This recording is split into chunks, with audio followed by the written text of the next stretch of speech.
Gazetari Elton Tozaj është përfshirë në një stuhi mediatike pas një zbulimi që ka tronditur botën e showbizit shqiptar. Ai publikoi lajmin për ndarjen e çiftit të njohur Klea Huta dhe Elgit Doda, çka shkaktoi reagime të forta dhe një val diskutimesh në rrjetet sociale. Sipas Tozajt, prishja e marrëdhënies mes dy artistëve lidhet me një romancë të re që Elgiti thuhet se ka nisur me një vajzë nga Lushnjët, detaj që ndezi menjëherë debatin publik.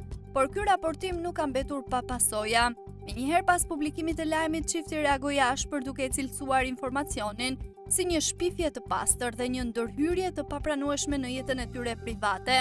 Ata kanë paralajmëruar ndjekje ligjore ndaj gazetarit me synimin për të mbrojtur reputacionin dhe imazhin e tyre publik. Ndërkohë, Elton Tozaj ka deklaruar se qëndron pas çdo fjale të raportimit të tij dhe se disponon burime të sigurta që e vërtetojnë historinë. Ngjarja ka ndarë publikun në dy kampe, ata që mbrojnë të drejtën e gazetarit për të raportuar dhe ata që kërkojnë më shumë etik në trajtimin e jetës private të personazheve publik. Saga Huta Doda duket se sapo ka hyrë në një fazë të re, të herë përpara gjykatës.